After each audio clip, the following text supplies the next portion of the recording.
अब अगली खबर देश के हर परिवार को चिंता में डाल सकती है।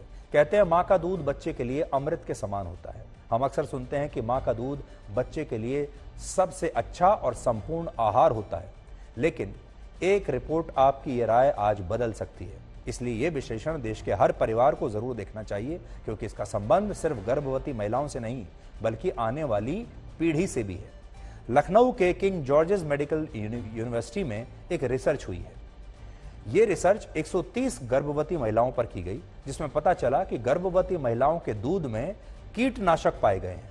यह भी पता चला कि जो गर्भवती महिलाएं मांसाहारी हैं उनके दूध में कीटनाशक की मात्रा शाकाहारी महिलाओं से 3 गुना ज्यादा पाई गई। यह बहुत चिंता की बात है। जो गर्भवती महिलाएं नॉन वेजिटेरियन फूड खाती हैं, मीट खाती हैं, नॉन वेज खाती हैं, उनके दूध में कीटनाशक की मात्रा 3 गुना ज्यादा पाई गई उन महिलाओं के तुलना में जो शाकाहारी है।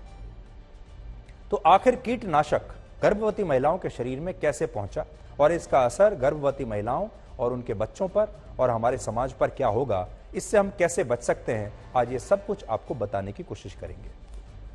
पहला सवाल तो यह है कि अगर गर्भवती महिला के दूध में कीटनाशक है तो महिला और उसके बच्चे पर क्या असर हो सकता है। तो मां के शरीर में कीटनाशक होने से बच्चे का मानसिक विकास कम होगा, जन्म के समय बच्चे का वजन कम हो सकता है, ऑटिज्म यानी बच्चे को दिमागी बीमारी हो सकती है और बच्चे के साथ साथ गर्भवती महिला पर भी इसका असर पड़ेगा।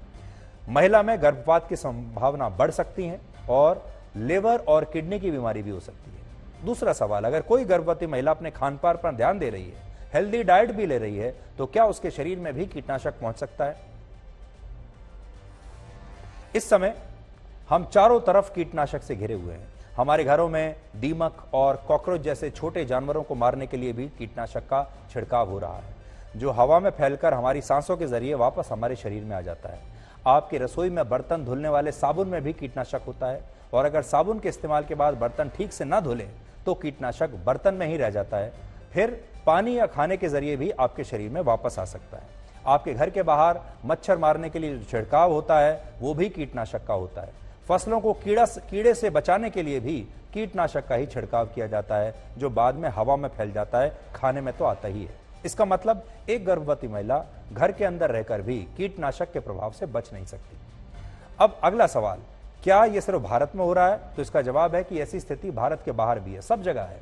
कुछ महीने पहले कनाडा की साइमन फ्रेजर यूनिवर्सिटी में एक रिसर्च हुआ जिसमें 3 महीने की गर्भवती महिलाओं का ब्लड सैंपल लिया गया। वहां भी गर्भवती महिलाओं के शरीर में कीटनाशक पाए गए, जबकि माना जाता है कि पश्चिमी देशों में साफ सफाई ज्यादा रहती है, हाइजीन का ध्यान रखा जाता है। उसके बाद भी वहां भी गर्भवती महिलाओं के शरीर में कीटनाशक पाए गए हैं। अगला सवाल, गर्भवती महिलाएं कीटनाशकों के प्रभाव से कैसे बच सकती हैं? भारत में नेशनल हेल्थ पॉलिसी में गर्भवती महिलाओं को कीटनाशक के असर से बचने के कुछ उपाय बताए गए हैं। गर्भवती महिलाएं खाने से पहले अपने हाथों को अच्छी तरह से धोएं, फलों का छिलका उतार कर ही खाएं, जहां तक हो सके ऑर्गेनिक फूड खाएं। अगर मांसाहारी हैं तो कम चर्बी वाला यानी लो फैट का मीट खाएं और उन जगहों पर जाने से बचें जहां पर कीटनाशकों का छिड़काव हुआ है। क्या कीटनाशकों का खतरा सिर्फ गर्भवती महिलाओं और नवजात बच्चों को ही है? ऐसा बिल्कुल नहीं है। कीटनाशकों का खतरा हर आयु वर्ग के लोगों पर है। पूरी दुनिया में लगभग 1000 तरीकों के कीटनाशकों का छिड़काव फसलों पर होता है। इस छिड़काव का लक्ष्य तो होता है फसलों को कीड़े से बचाना, लेकिन इसमें मौजूद जहरीले पदार्थ फसलों के जरिए, इस अनाज के जरिए हमारे खाने में पहुंच जाते हैं और फिर हमें नुकसान करते हैं।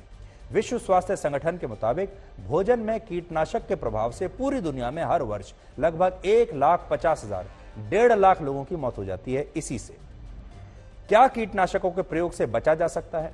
भारत में 60 के दशक में हरित क्रांति की शुरुआत हुई। तब रासायनिक खाद और कीटनाशकों का प्रयोग हमारे देश में शुरू हुआ था। 1965 और 66 में देश में कीटनाशकों का प्रयोग 14,630 टन था। अब 2018-19 तक ये बढ़कर 62,180 टन हो गया। सोचिए, 62,180 टन कीटनाशक हमारे देश के किसान फसलों पर छिड़क देते हैं। भारत में कीटनाशकों का बाजार वर्ष 2024 तक 316 अरब रुपए तक पहुंचने का अनुमान है। कीटनाशकों का प्रयोग अनाज का उत्पादन तो बढ़ा सकता है, लेकिन इससे मिट्टी, पर्यावरण और हमारे शरीर तीनों को बहुत नुकसान हो रहा है। इसलिए हमारे देश की सरकार को यह कोशिश करनी चाहिए कि वो किसानों को कीटनाशकों का कोई पर्याय दे सके, उन्हें बता सके कि कैसे कीटनाशकों को रोकना है। आखिर में बस आपको यह कहना चाहेंगे कि हमारे देश में खेती के दौरान, कृषि के दौरान कीटनाशकों का जो प्रयोग हो रहा है, चाहे वो मिट्टी में मिलाकर हो या स्प्रे करके हो, उसकी वजह से अनाज में ये कीटनाशक आ रहे हैं। आप उसी अनाज को खा रहे हैं और आपके शरीर में वो कीटनाशक अलग अलग केमिकल्स के जरिए पहुंच रहा है, जिससे आपको बीमारियां होती हैं। सबसे खतरनाक बात यह है कि अब ये कीटनाशक मां के दूध तक पहुंच गया है और मां का दूध अब अमृत की बजाय जहर बन चुका है। ये बात बहुत ही खतरनाक है, इससे हम आपको आगाह करना चाहते थे।